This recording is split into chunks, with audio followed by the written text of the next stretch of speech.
Okay. So today we're going deep on something a little bit different. You guys sent us this uh, fascinating Hypno Vibes YouTube session Yeah, yeah. with Naomi and a participant, Navi. And Nice. this session, well, Naomi channels an energy entity Wow. to talk about money, which is something that affects every single one of us in different ways, of course. But Sure. we wanted to take a deep dive into this and see what we can unpack here. Look for those aha moments and maybe kind of come away with a new perspective on, our own relationship with money and well-being. Yeah, I think what's so interesting right off the bat is that we're not, talking to a financial advisor or an economist. Right. We're getting this information through this channeled energy Right. entity. And I think that that in itself is just fascinating to see, what kind of perspective we can get on money from that point of view. Exactly. And it starts off very simply. I mean, Naomi just counts to 3 to bring this entity in. Yeah. And the first thing it says is, my name isn't really that relevant, but Uh-huh. I'm here to answer questions.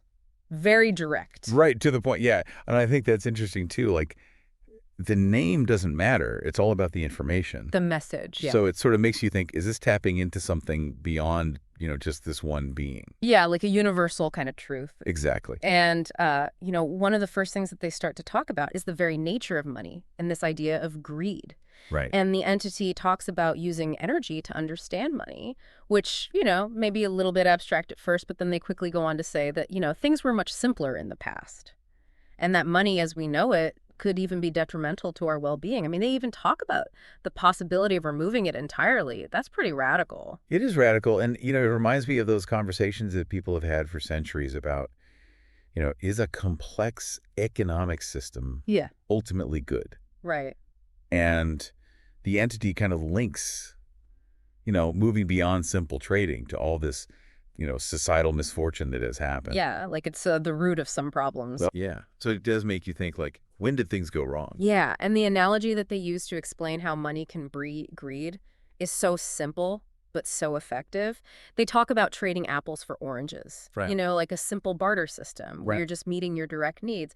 You probably wouldn't hoard a ton of oranges if all you needed was a few apples, right? Yeah, makes sense. But then they contrast that with money, which is this intermediary that isn't tied to those immediate needs, and it allows for this potential for unlimited accumulation. It's just a different mindset. Yeah, it's like money sort of disconnects us from the actual things that we need. Yeah, it's symbolic in a way. And it becomes this abstract pursuit rather than a concrete need. And I think that's a good question for everyone listening, is to think about, when you think about your own financial goals, are they tied to actual things that you need? Right. Or is it this more abstract desire for more? Yeah. And, speaking of wanting more, another big theme here is that feeling that so many of us have of not having enough, always striving for more money. And the entity's perspective on this is pretty stark. It basically says this constant pursuit, it can actually lead to a lot of dissatisfaction. Like you're never going to reach that point of like, okay, I'm good. Right. It's that never-ending chase. Yeah. And I think it's because of the way our minds work, right? We're always kind of wanting what we don't have, or we get used to what we have, and then we want more. It's like we can never really be satisfied. And this leads into this fascinating analogy of the triangle. Oh, yeah. And at first, Navi, the participant kind of thinks that it refers to like mind, body, and That's soul. a classic triangle. Yeah. But the entity says, no, it's actually about the shape itself. Oh, okay. Like a perfectly balanced equilateral triangle. That represents the optimal state of balance. Interesting. So not just, a human idea of balance. Right.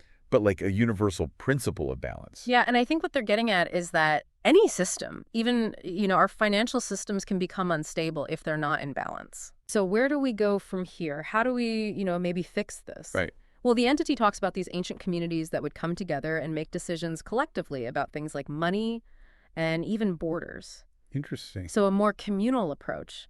And then it drops this bombshell. It says our current system needs to be completely replaced, Wow. and that this change is already starting to happen. That's a huge statement. Yeah. And, we do see these conversations happening more and more these days Yeah. about, is capitalism really the best way? Are there alternatives? And I think the entity's kind of tapping into that. Yeah. And then they go on to talk about something that I think we've all observed, which is that even people with a lot of money can be deeply unhappy. For sure. And the entity says that those two things often go hand in hand. And I think the explanation that it gives is really insightful. It says that focusing on external wealth can give us this illusion of power. Okay. But if we haven't addressed that inner part of ourselves that's longing for fulfillment, then it's always going to be this uphill battle. It's like you can have all the money in the world, Right. but if you're not happy on the inside, it's not going to fix it. Right. And that's what we see in psychology, too. Yeah. Those external things, they might give you a temporary boost, Yeah. but it doesn't last. Right. And at this point, Navi's really curious about, who or what this entity is. Yeah, bet. And the response is interesting. The entity says it's really hard to explain in human terms, Mm-hmm. and it could even be confusing or scary to us, but it does give us two words: seeking and mature.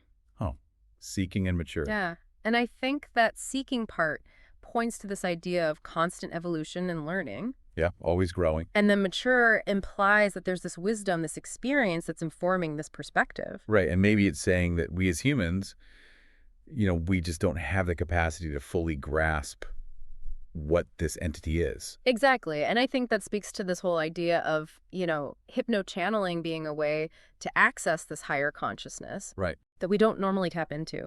And Naomi explores this idea a lot in her book, The Next Level You.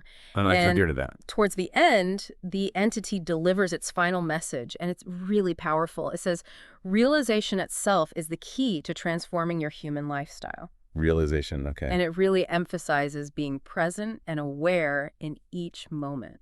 So it's not about changing what's outside of us. No. It's about changing our perception. Exactly. It's about awareness. Yeah, and I feel like that ties everything together. It's Yeah. not necessarily about the money itself. You It's got it. about how we relate to it. And I think that idea resonates with a lot of different, mindfulness practices and spiritual I teachings. think that inner transformation is what really matters. Exactly. So, wow, what a deep dive into this hypno-vibe session. We explored how money can fuel greed, this trap of always wanting more, and this really big idea that our global systems might need a major overhaul. Yeah, it's a lot to take in. It is. And we also talked about this really important connection between inner fulfillment and true well-being. Right, because that's what we're all really searching for. Exactly. And it doesn't necessarily come from, how much money we have in the bank. Yeah, it's a lot deeper than that. Exactly. And, I think the biggest takeaway here for our listeners is this. If realization is truly the key to transformation, Okay. how can you cultivate more awareness in your own life? Yeah. How can you be more present in each moment? Because maybe that shift in perception Yeah. is what can ultimately lead to greater satisfaction and well-being, regardless of what's happening in the world around us. I love that. And, if you're interested in diving deeper into these ideas about consciousness and exploring different perspectives, Yeah. you can check out Naomi's book, The Next Level. It's on Amazon. It's a really great resource for anyone who wants to, continue this journey of self-discovery. Awesome. Thanks for taking us on this deep dive. Yeah, this was a fascinating one for sure. And thanks to all of you for listening and sending us this content. Keep those suggestions coming. We'll see you next time. Bye, everyone. Will be able to come through. And when I count to 3, 1, you're coming through this body. 2, almost here. And 3. Hello. Yes, who I'm speaking with. The name is not relevant, but I can answer the questions that you seek. Very good. So if you can let us know, we can use this energy. We can really understand the energy of money. So we can, we'll be able to really live this life with joy and at peace. Go back to simpler times. Destroy the very destructive nature of money itself. Right. You must remove it entirely. So let's say eons ago, people, they were using... They had trust was... And they trade. Yes. But once the system got more complicated and more people seeked more than they could barely handle, that led to misfortune of our society. So in a way, money can create greed. That's one of the causes of it. Right. If we just exchange, let's say, right, one person has apples, the other person has oranges, right? So you do exchange, but you never need... You do it at equal... Right. But you don't need settings. what you, right, more than what you need. Yes. But when this... If more than you could handle, give it to someone else in a way that seems more appropriate. You have 3 apples, giving one to someone that does not have any just makes it even out in a more appropriate fashion. So now, because we use money to purchase everything, to pay for everything, so what do you suggest? What do you say about people who feel they don't have enough money, and so because of that, they want to do everything to achieve the goal to have more money? What do you say to those people? You will see that your life will be unfulfilled at the end. You Mm. will not be satisfied. Because? It's going to be a circle that never closes. Mm. Keep going on loops.